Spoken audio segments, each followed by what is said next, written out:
여러분은 어떤 마음으로 살고 계십니까?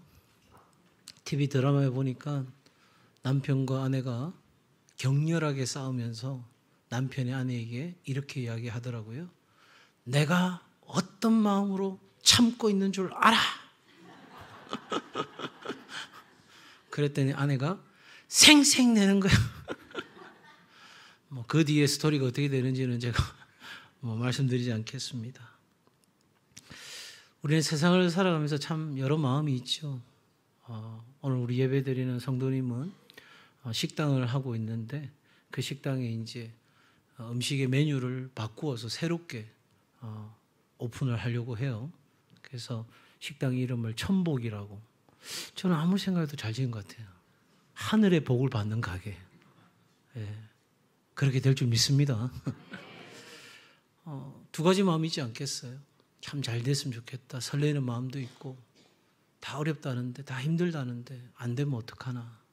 내가 지금까지 투자한 것도 있고 애쓴 것도 있는데 다 그냥 숲으로 돌아가면 어떡하나. 마음들이 있겠죠. 또 결혼을 앞두고 있는 신랑 신부들은 결혼식은 어떻게 해야 되고 또 결혼하고 나면 잘 살 수 있을까. 별 마음이 다 있겠죠. 아마 이 자리에 있는 여러분들도 동일한 한 가지 마음으로 온 게 아니라 아마 각자의 여러 가지 마음에 생각나는 마음들이 있을 거예요. 여러분, 노아는 어땠을까요? 배를 산에서 배를 지으라니, 그것도 어마어마한 배를, 물 한 방울 떨어지지 않는 그 상황에서 사람들이 전부 다 비웃고 있는 정말 황당한 그 상황에서 배를 만들고 있는 노아의 마음은 어땠을까요? 아브라함은요, 그토록 기다리던 25년을 기다렸던 아들을 얻었는데 하나님께서 그 아들을 이제 번제로 바치라니, 모리아산으로 가던 그 아브라함의 마음은 어땠을까요? 아이를 낳았습니다. 석 달 동안 그래도 사람들이 볼까봐 염려하면서 잘 키웠습니다.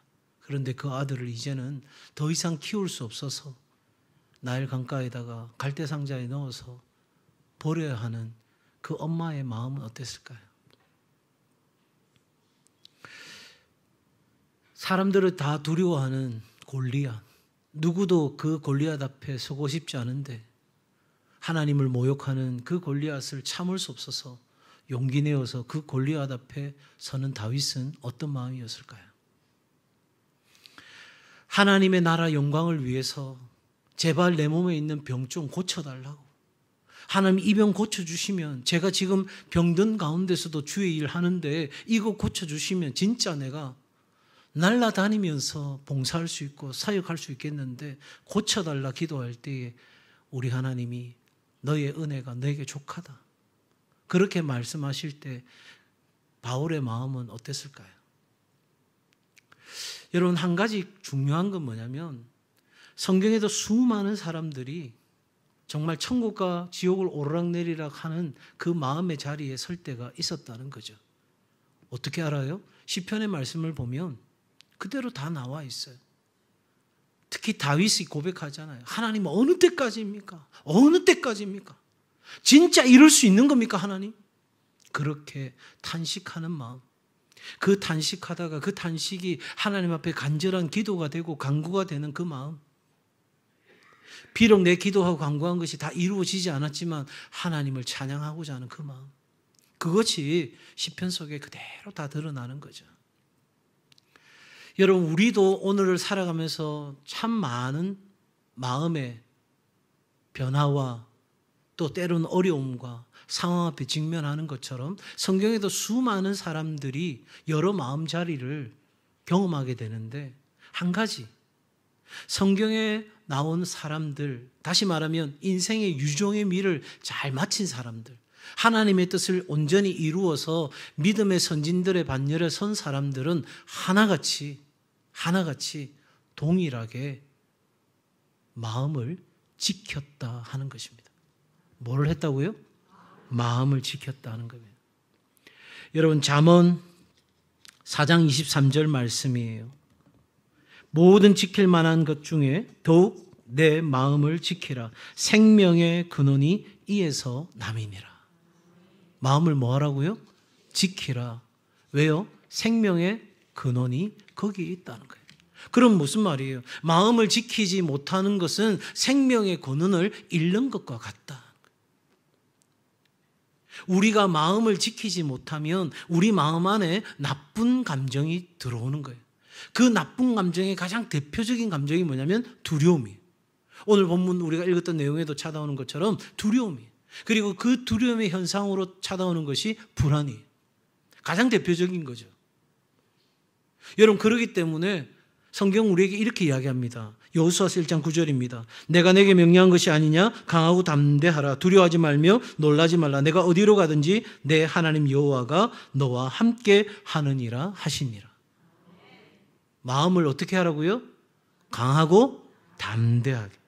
마음을 강하게 하고 담대하게 하라는 거예요. 그러니까 잠언의 말씀과 연결해 보면 마음을 강하게 하고 담대하고 그 마음을 지켜라. 이렇게 성경은 우리에게 이야기한다는 거죠. 그러니까 여러분, 우리가 앞서 살펴보았던 모든 믿음의 선진들은 그들이 그러한 삶의 위기와 어려움과 도무지 이해될 수도 없고 납득되지도 않고 공감되지도 않는 그러한 하나님의 뜻에 따라가는 삶 앞에서 어떻게 그들이 그 마음을 강하게 하고 담대하게 지켜낼 수 있었을까? 이게 이제 우리에게 질문이 되는 거예요.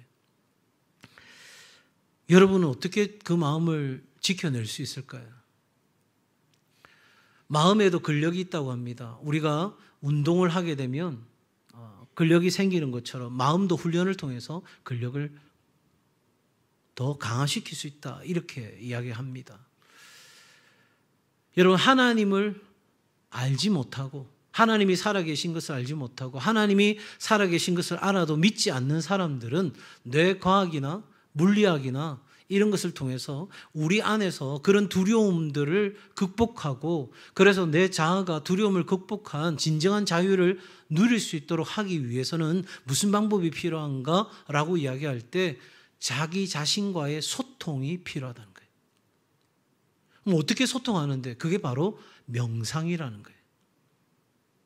내가 내 안에 내 자신과 계속해서 대화를 이루어감으로 나 자신을 발견하고 내 본질을 발견하고 내 존재를 발견하고 나를 둘러싸고 있는 모든 것들을 다 떨쳐내고 그렇게 우리는 건강한 자아를 가지고 살아갈 수 있다 하는 거예요.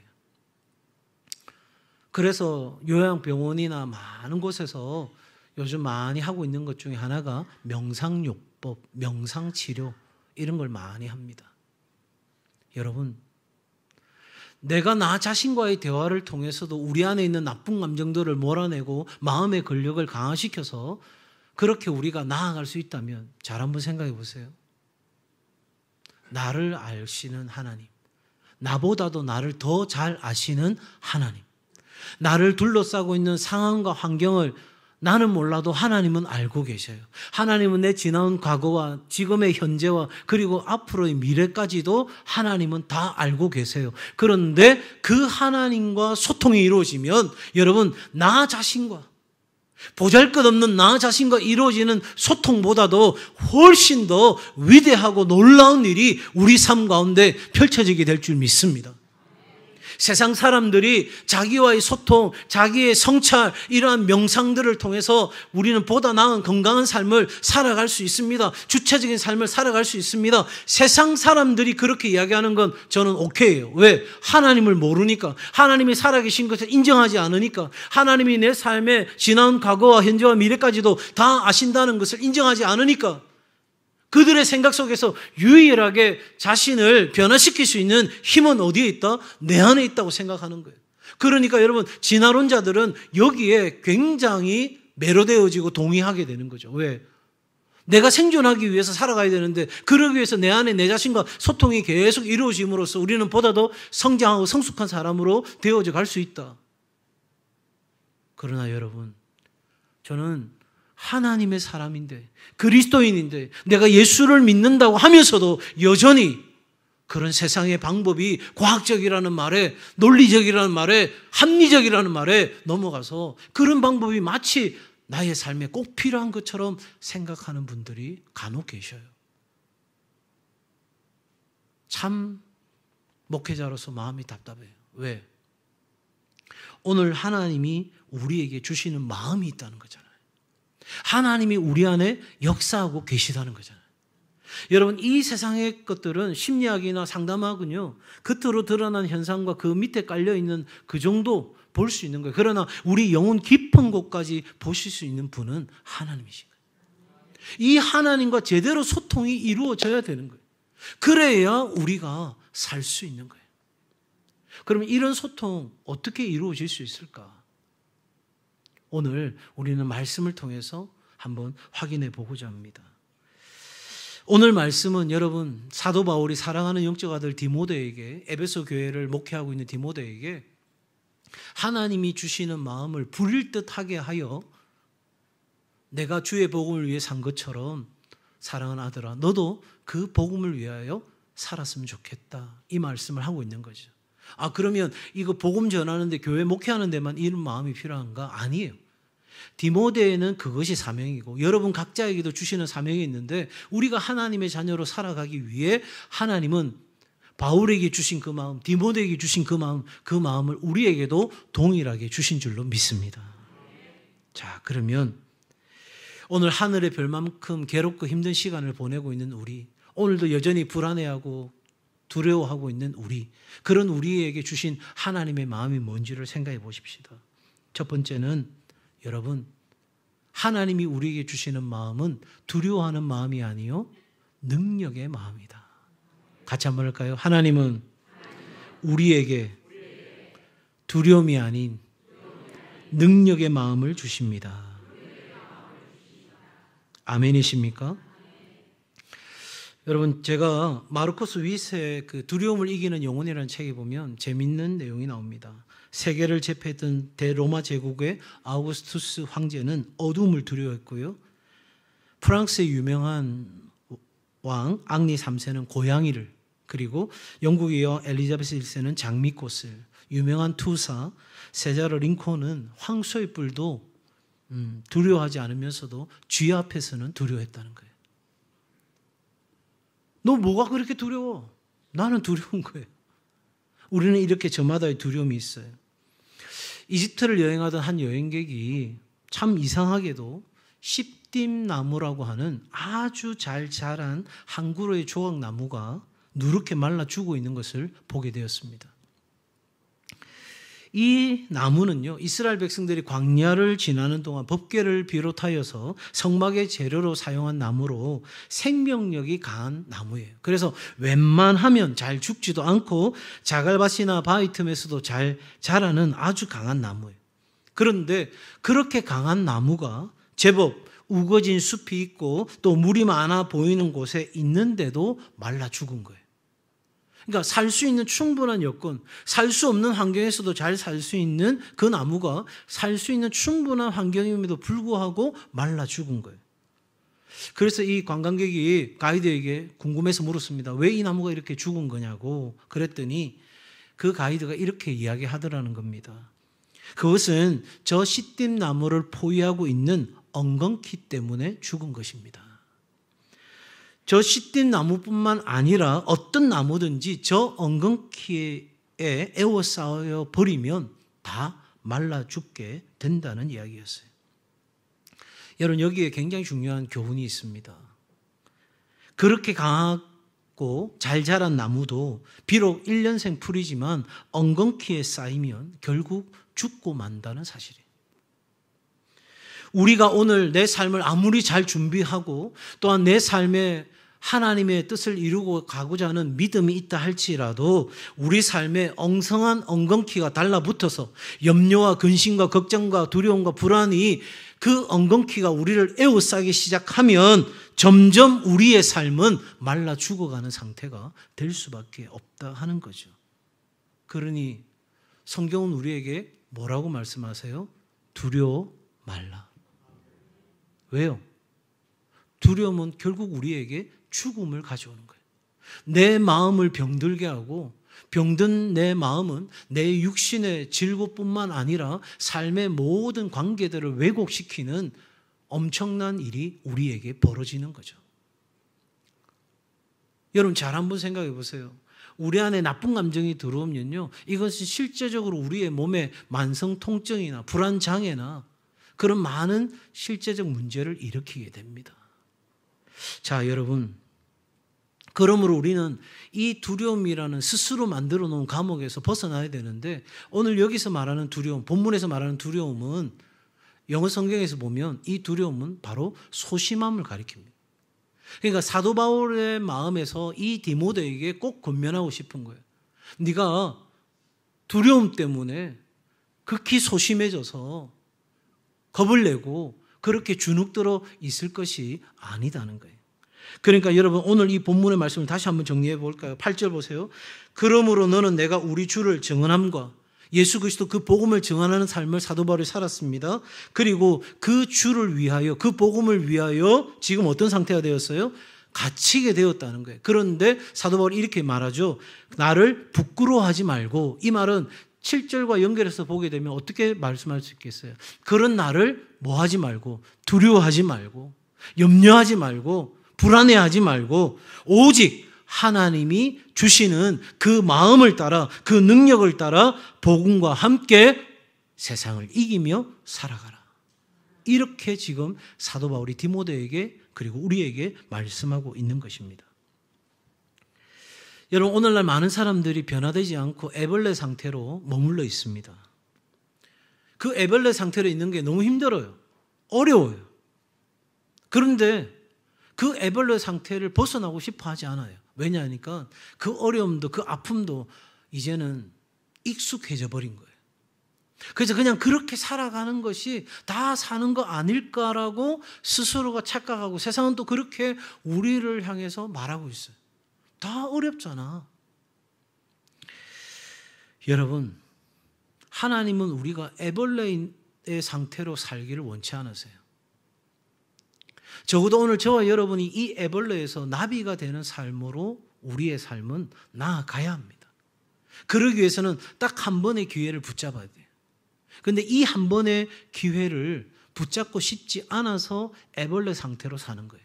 그냥 적당하게 살아가는 거예요. 지금까지 살아가던 삶의 방식으로 그냥 그렇게 살아가는 거예요. 예수님은 우리에게 말씀하세요. 네가 예전에 살던 삶의 방식으로 살아서는 안 된다는 거예요. 얘가 예수 그리스도 안에 있을 때 우리가 그리스도의 사람이 되고, 우리가 그리스도의 사람이 될 때 우리 안에 새로운 마음이 있고, 그 새 마음 가지고 옛사람의 마음을 극복하고 살아가야 되는데, 우리는 여전히 그 애벌레 상태로 여기가 좋사오니, 여기가 내가 있어야 될 곳이니, 여기가 내가 어쩔 수 없이 견뎌야 되는 자리니, 그렇게 생각하고 살아가는데, 아니요. 하나님은 우리를 나비와 같이 훨훨 날 수 있는 진정한 자유를 우리 가운데 주고 싶어 하시는 하나님이십니다.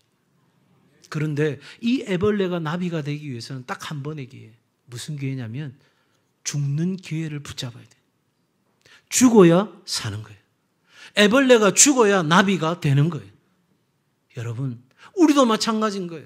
우리가 어떻게 그 두려움을 극복하고 하나님의 마음으로 충만한 삶을 살 수 있습니까? 바로 애벌레와 같은 내가 예수 그리스도와 함께 십자가에 못 박혔다는 사실을 우리가 늘 인식하고 살아가는 거예요. 우리 안에 두려움이 찾아옵니다. 불안이 찾아옵니다. 염려와 근심이 찾아옵니다. 그건 여러분, 내가 생각지 않아도 어느덧 우리 삶에 찾아 들어오는 겁니다. 바로 그때 우리는 이렇게 선포해야 되는 거죠. 나는 그리스도와 함께 십자가에 못 박혔다. 내 안에 찾아오는 이 두려움과 염려와 근심과 모든 것들은 내가 십자가에서 죽었다. 아니, 그렇게 한다고 됩니까? 맞아요. 그렇게 해가지고는 안 돼요. 한 걸음 더 나아가야 돼요. 하나님과 하나님의 말씀을 계속해서 묵상하고 내 삶에 적용하는 진정한 소통이 이루어져야 돼요. 내가 나와 끊임없이 대화하면서 이것이 내 본질인가? 이것이 정말 두려움을 느끼고 있는 내가 진짜 나인가? 계속해서 성찰하고 자신을 돌아보고 그 속에서 자유를 얻는 세상의 사람들과 같이 우리는 하나님과 하나님의 말씀을 끊임없이 묵상하고 생각하고 그 말씀대로 내 삶에 적용하는 일들이 우리 가운데 있어야 우리의 삶에 찾아오는 그 염려와 근심과 두려움과 불안을 이겨내는 삶이 가능해지는 거예요. 그러기 위해 우리는 흔들림 없는 믿음으로 나아갈 필요가 있는 것이죠. 여러분, 하나님은 우리가 이 세상을 겁쟁이로 살기를 원치 않으십니다. 세상 사람들이 우리에게 쏘아붙이는 몇 마디 말에 주눅 들어서 이것도 못하고 저것도 못하는 그런 나약한 인생으로 살아가도록 우리에게 이 삶을 허락해 주신 것이 아니에요. 사실 두려움이라는 건, 이 불안이라는 건 내가 내 머릿속에 스스로 만들어낸 창작품과 같은 거예요. 내가 만든 거예요. 내가 만든 거예요. 여러분, 보통 뭐 TV에 광고 보면 TV로만 보는데도 제가 움찔할 때가 있어요. 뭐냐니까 정말 엄청난 절벽인데요. 그 끄트머리 가서 사진을 찍는 거예요. 우리 같으면 막 X 해놓고 해골 바가지 붙여놓고 막 절대 못 갑니다 할 텐데 외국 사람들은 생각이 달라요. 이 아름다운 자연을 그런 걸로 망칠 수 없다. 그러고 진짜 떨어져 죽는 사람도 생기는 거예요. 여러분, 우리가 생각할 때 저기를 왜 가나? 그건 누구 마음이에요? 내 마음이에요. 그런데 거기 가서 사진 찍는 사람은 누구 마음이에요? 지 마음인 거예요. 여러분, 똑같은 한 장소를 보는데 그것이 내가 원하는 사진 찍기에 정말 최적인 장소가 되느냐? 아니면 그게 두려움으로 나를 꼼짝달싹 못하게 만드냐는 내 스스로가 만들어내는 거 아니겠어요? 아이가 걸음마를 배우기 위해서는 평균 2000번을 넘어져야 비로소 걸을 수 있다는 거예요. 우리 안에 염려와 근심과 두려움과 불안이 찾아올 때 그것을 이기기 위해서 계속 하나님과 하나님의 말씀과 소통이 이루어지는 그 시간 속에 우리는 그럼에도 불구하고 넘어집니다. 쓰러집니다. 엎어집니다. 그런데 분명한 한 사실은 하나님이 우리를 일으켜 세워 주십니다. 하나님이 그렇게 하실 수 있냐고요? 당연하죠. 하나님은 전능하신 여호와이십니다. 그러니 여러분, 하나님을 믿는 믿음 안에서 산다면 두려움과 불안에 우리가 휩쓸릴 이유가 없어요. 순간은 찾아올 수 있어도 우리는 당당하게 선포하는 거예요. 나는 하나님의 자녀고 하나님의 백성이고 하나님이 나를 돌보시고 나와 함께 하시고 지금도 나를 위해 일하고 계시니 염려와 근심아 두려움과 불안아 내게서 떠나갈지어다. 사랑하는 여러분, 괴테는 파우스트에서 이렇게 이야기합니다. 용기란 두려움이 없는 상태가 아니다. 진정한 용기란 두려움에도 불구하고 행동하는 상태다. 여러분, 제가 이 두려움을 극복하는, 그래서 우리에게 주시는 능력의 마음을 갖고 살아가는 중요한 말씀들을 지금 함께 나눌 텐데, 여러분 이 말씀들을 여러분의 영혼에 선포하듯이 그렇게 말씀을 함께 읽으시면 좋겠습니다. 로마서 8장 31절의 말씀입니다. 우리 함께 읽겠습니다. 시작. 그런즉 이 일에 대하여 우리가 무슨 말 하리요? 만일 하나님이 우리를 위하시면 누가 우리를 대적하리요? 아멘. 하나님이 우리를 뭐 하시면? 위하시면. 그런데 여러분, 면자를 떼셔도 괜찮아요. 왜? 이미 하나님은 우리를 위하시는 분이세요. 하나님은 우리를 위해 일하시는 분이세요. 그러니 여러분, 세상에 어떤 도전이 거세게 몰려온다 할지라도 우리는 이렇게 선포해야 되는 거죠. 누가 대적하겠는가? 나를 대적하는 것이 아니라 내 안에 계시는 예수 그리스도, 나를 사랑하시는 그 하나님을 누가 과연 대적할 수 있겠느냐? 그래도 두세 분이 지금 불안해하는 게 보여요. 시편 118편 6절입니다. 시편 118편 6절 같이 선포합니다. 시작.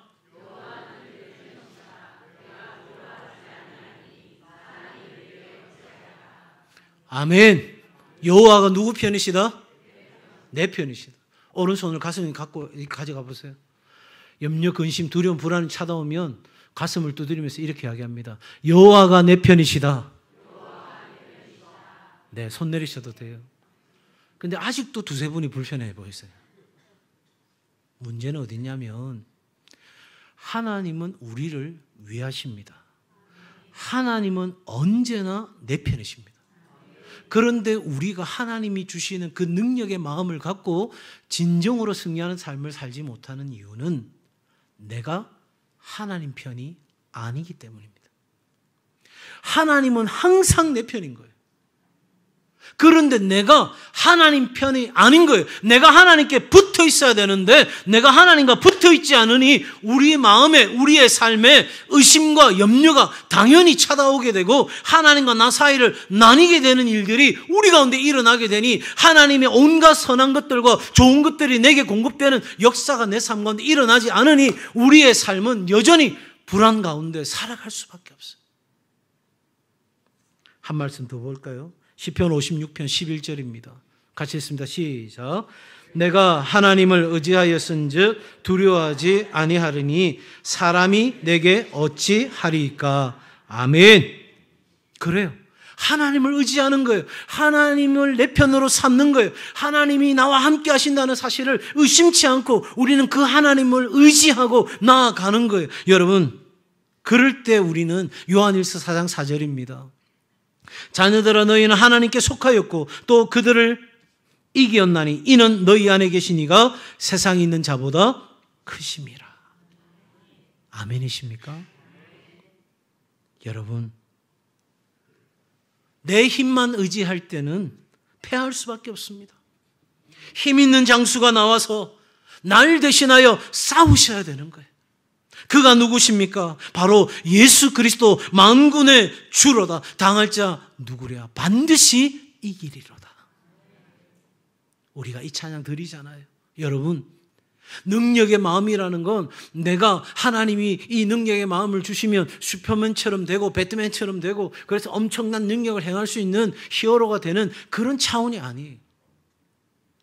내가 싸우는 게 아니에요. 너희는 가만히 있어라.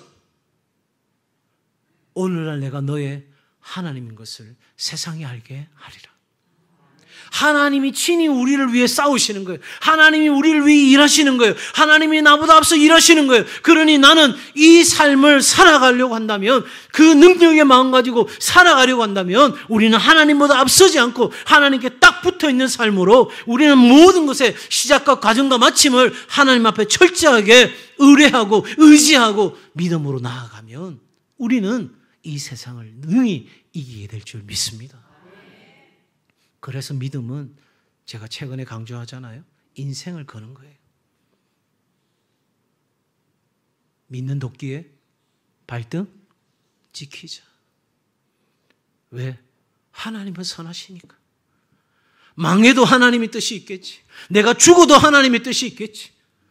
우리는 그 하나님의 선하심을 결코 의심하지 않고 우리 하나님 편이 되어 나아가게 되면 우리는 그 능력의 마음으로 세상을 능히 이기게 될 줄 믿습니다. 두 번째로 하나님이 우리에게 주시는 마음은 바로 사랑의 마음입니다.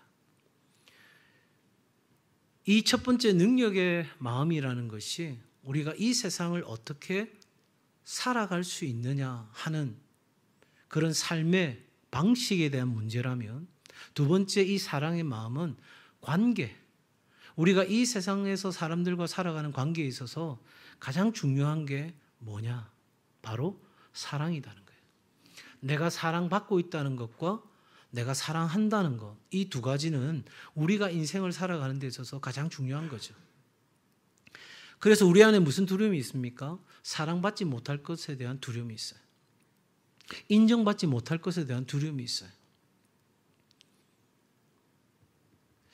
여러분, 그런데 우리가 로마서 5장 8절의 말씀을 잊지 않고 기억한다면, 무슨 말씀이에요?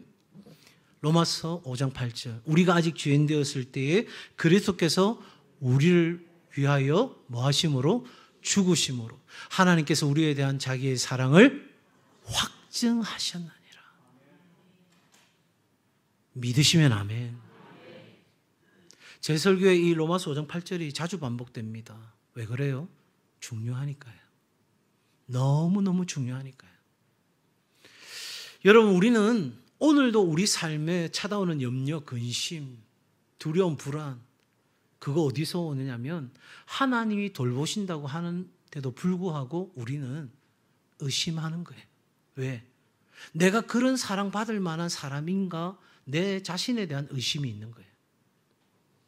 그도 그럴 것이 내가 하나님의 이 사랑받는 자녀라고 생각하고 나아가려고 하면 내 안에 속삭이는 사단의 음성이 있어요. 뭐라고요? 네가 어제까지도 하나님이 원치 않는 삶을 살았잖아. 네가 여전히 반복하고 그렇게 살고 있잖아. 너처럼 더러운 죄를 범하고 있는 그 인생 가운데 무슨 하나님의 은혜야? 무슨 하나님의 복이야? 말도 안 되는 소리 하지 마. 그런 마음이 우리 안에 일어나는 거예요. 그때 뭐를 기억해요? 우리가 아직 죄인되었을 때에, 우리가 보잘것 없었을 때에, 우리가 하나님의 사랑받을 만한 그런 인생이 아니었을 때 나를 사랑하시는 그 하나님의 사랑을 기억하셔야 돼요. 잊지 않으셔야 되는 거예요. 그래서 내가 어제도 죄를 범하고 어제도 내가 하나님 보시기에 부끄러운 모습이었고 여전히 내가 그런 모습 가운데 있는데 그래서 그럼 나 죽어야 되는 거예요? 나 여기서 다 끝내야 되는 거예요? 아니야. 하나님은 내가 죄인이었을 때, 내가 이렇게 하나님 앞에 마음 아프게 할 때, 그때 하나님이 나를 사랑하셨어. 제가 어제 설교 준비하는 중에 진짜 황당한 전화를 받았어요.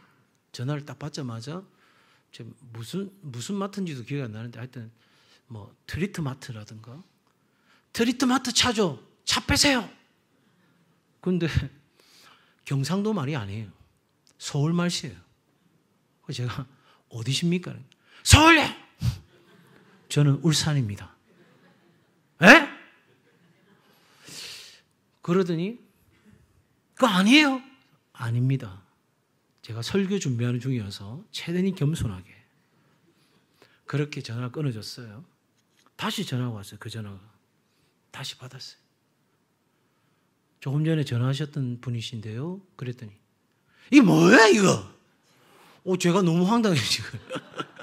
그래서 저도 사람인지라 화는 못 내겠고 선생님 전화를 저한테 하셨는데 저보고 이게 뭐고 이렇게 이야기하면 제가 어떻게 하라는 거죠?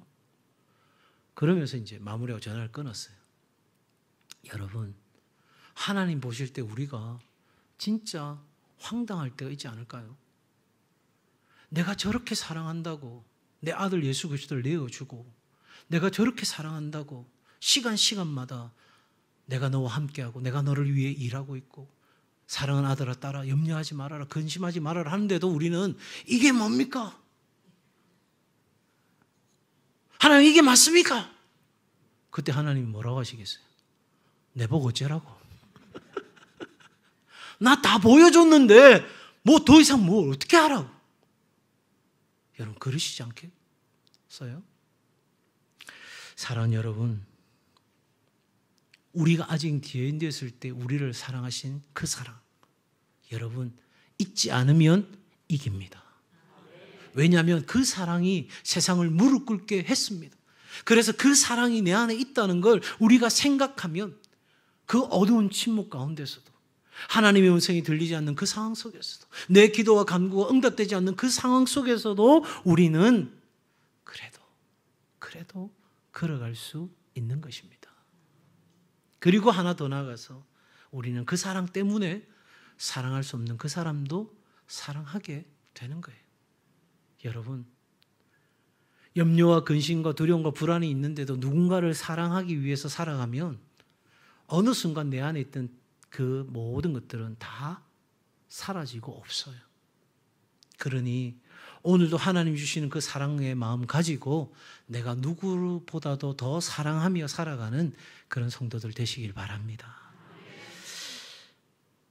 모든 사람은 크고 작은 영적 전쟁을 치르고 살아갑니다. 여러분 이 영적 전쟁을 승리할 수 있는 이해할 수 없는 상황, 모순되는 상황, 그 상황 속에서 우리가 이길 수 있는 비결은 딱 한 가지입니다. 한번 따라할까요? 하나님은 사랑이십니다. 한 번 더 하나님은 나를 사랑하십니다. 여러분 그 사랑 가지고 나도 사랑받는 자녀이고 너도 사랑받는 자녀임을 우리의 사랑의 마음으로 전할 수 있기를 주의 이름으로 축복합니다.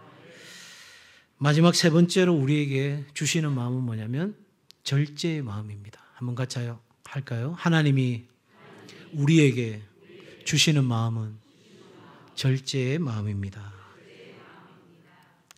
여러분 이 절제라는 말 스포로니모스라고 하는 헬라어 단어는요 올바른 심판, 올바른 판단 또는 자신을 조정하는 것, 셀프 컨트롤이라고 하는 의미를 갖습니다. 그러니까 분명한 기준을 가지고 올바르게 판단한 것을 기초로 해서 자신의 삶을 보다 더 바르게 조정하여서 균형 잡힌 삶을 산다는 것이죠.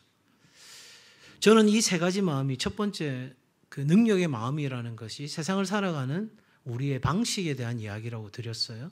그리고 두 번째 사랑의 마음은 우리의 관계 속에 필요한 가장 중요한 마음이라고 말씀드리고, 이 세 번째 절제의 마음은 바로 나 자신과의 소통이 이루어지는 데 있어서 가장 중요한 마음인 거예요. 여러분, 이 절제가 우리 안에 있게 되면 우리는 욕망과 충동을 통제하고 하나님의 뜻에 따라 행동할 수 있는 거예요. 그러니까 이 절제의 마음이 우리 안에 있으면 내 삶의 껍데기와 내 삶의 본질을 구별하게 되는 거예요. 여러분, 이름은 우리의 본질이 아닙니다. 이름. 그 이름이 그 사람이다? 아니요. 이름은 바뀔 수도 있어요. 저도 이름 바꾸고 싶었어요. 배창호보다 베드로. 네, 이렇게 웃을 줄 알고 안 바꿨어요. 네.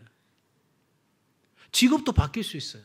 그게 우리의 본질이 아닌 거죠. 심지어 두려워하고 있는 나, 그것도 본질이 아니에요. 왜냐하면 두려움은 아까 뭐라고 했어요? 내가 스스로 만들어낸 창작품과 같다는 거잖아요. 물론 실체가 있는 두려움이 있을 수 있어요. 그 절벽에서 뛰어내려면 두려우니까 하지 않으려고 하는 생각을 할 수도 있어요. 그러나 대부분의 두려움은 내가 만들어 놓은 거예요. 그러니까 그 두려움을 느끼고 있는 나도 본질이 아닌 거죠. 그런데 이 모든 셀프 컨트롤과 자기에 대한 정확한 판단을 분석을 할 수 있는 마음이 어떤 마음이냐면 절제의 마음인 거예요. 그러므로 여러분, 오늘 우리는 예수님께서 그 40일 동안 금식하고 마귀에게 시험을 받으실 때에 그 절제와 순종으로 하나님 뜻을 이룬 거예요. 여러분, 지금 배고파하는 것이 나잖아요. 그죠? 지금 40일 동안 굶주려 있어요. 배고파요. 그래서 배고파하는 것이 바로 나예요. 그러나 그 나보다는 더 본질적인 나가 있어요. 그 본질적인 나는 뭘 이루고 싶은 거예요? 하나님의 뜻을 이루고 싶은 거예요. 그러니 여러분, 그 배고파하는 나를 뛰어넘어서 그 본질의 나, 하나님의 뜻을 추구하고자 하는 나를 하여금 그러한 삶을 살게 만드는 것이 바로 절제의 마음이다 하는 거죠. 여러분, 어떤 마음으로 지금 살아가고 계시는지 모르겠어요.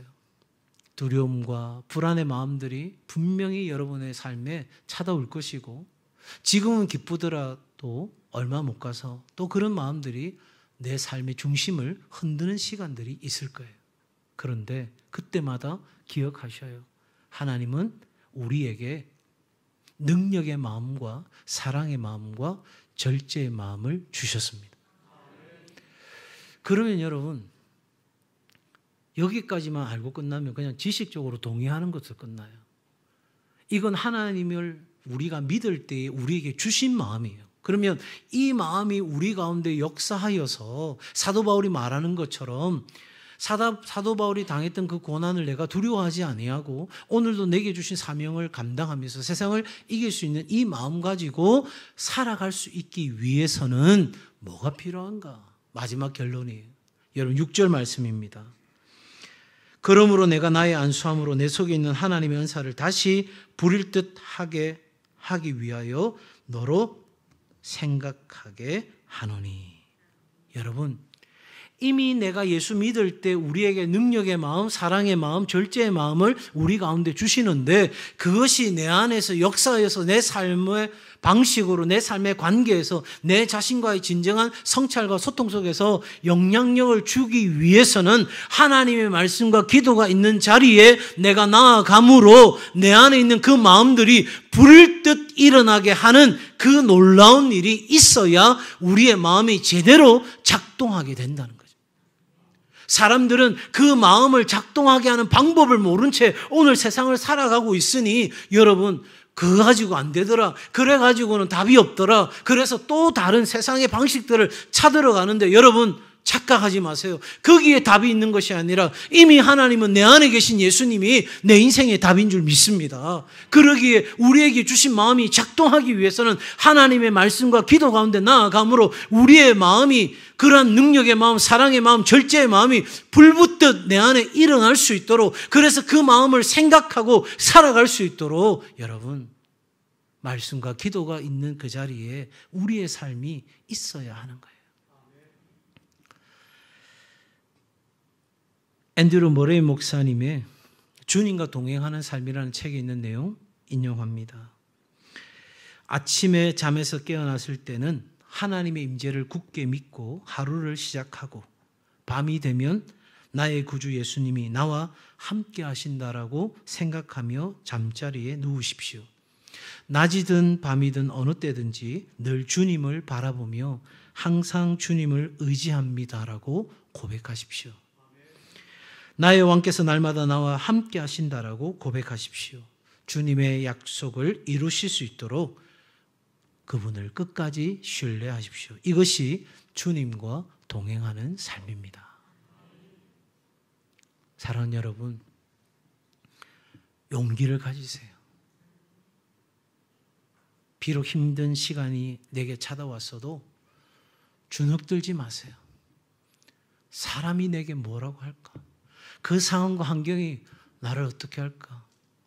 하나님이 누구 편이시다? 내 편이시다. 내가 누구 편이다? 하나님 편이다. 한번 따라합시다. 나는 하나님 겁니다.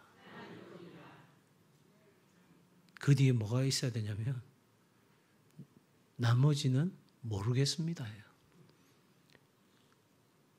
그냥 흔히 우리 하는 말로 에란 모르겠다. 나는 그냥 하나님 편 할란다.